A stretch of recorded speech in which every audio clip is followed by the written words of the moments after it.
ضربة قوية للأهلي قبل مواجهة سيمبا، نقل إمام عاشور للمستشفى للأسف. نقل الجهاز الطبي بالمنتخب المصري بقيادة محمد أبو العلا طبيب المنتخب إمام عاشور لاعب المنتخب المصري لأحد المستشفيات الموجودة في محيط استاد مصر بالعاصمة الإدارية الجديدة عقب إصابة اللاعب خلال مشاركته مع منتخب مصر في مباراة نيوزيلندا بكأس عاصمة مصر.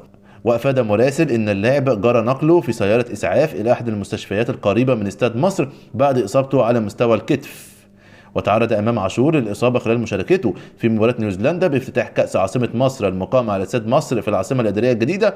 ومن المتوقع للاسف غياب امام عاشور عن مباراه الاهلي وسيمبا التنزاني، على ان يجرى تحديد مده الغياب بشكل رسمي خلال الساعات المقبله. ده اللي بناخده من منتخب مصر. لعيبه الاهلي كلها في منتخب مصر وخدنا اصابات. طب اللي هل هيستفاد ايه في المباراه؟ الاهلي هيتضرر قدام سيمبا التنزاني، ربنا يستر. في اختبار حسام حسن الأول، الفراعنة يسقطون نيوزيلندا ويتأهلون لنهائي كأس العاصمة مصر. تأهل منتخب مصر للمباراة النهائية من بطولة كأس عاصمة مصر، وذلك بعد فوز على حساب نيوزيلندا في مباراة الدور نصف النهائي من البطولة بهدف دون رد في اللقاء الذي أقيم على استاد مصر في العاصمة الإدارية الجديدة. ونجح حسام حسن المدير الفني الجديد للمنتخب المصري في أول اختبار له في قيادة منتخب مصر، وذلك بتحقيق الفوز في أولى مبارياته كمدير فني للفراعنة، والذي تولى المسؤولية خلفا البرتغالي ريفي توريا. وشهدت أول 20 دقيقة انحصار اللعب في وسط الملعب دون سيطرة من أي منتخب على الكرة، وسط تفوق وسط ملعب كل المنتخبين. وتعرض إمام عاشور للأسف للإصابة في الدقيقة 23 على مستوى الكتف عقب إعاقة من مدافع منتخب نيوزيلندا في منطقة الجزاء ليسقط اللاعب ويتلقى العلاج قبل أن يطلب الاستبدال ويحل بدلا منه حمدي فتحي. وتدخلت تقنية الفيديو لاحتساب ضربة جزاء بعدما تجاهلها الإيفواري كليمين فرانكلين ليعود لها ويحتسب ضربة جزاء ويسددها مصطفى محمد في الدقيقة 29 ويسجل منها الهدف الأول.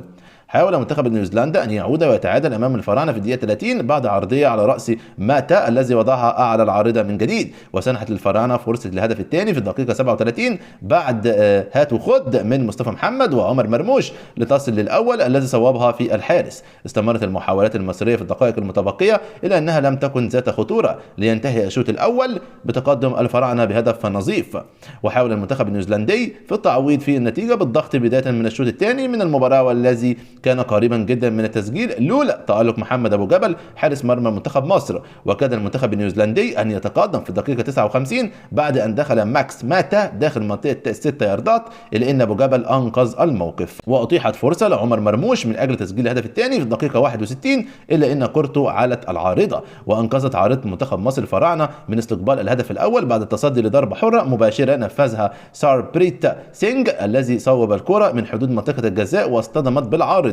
وصوب مصطفى محمد تصويبة قوية من خارج منطقة الجزاء بعد هجمة منظمة في الدقيقة 75، إلى أن الكرة علت العارضة مهدرا فرصة هدف الثاني.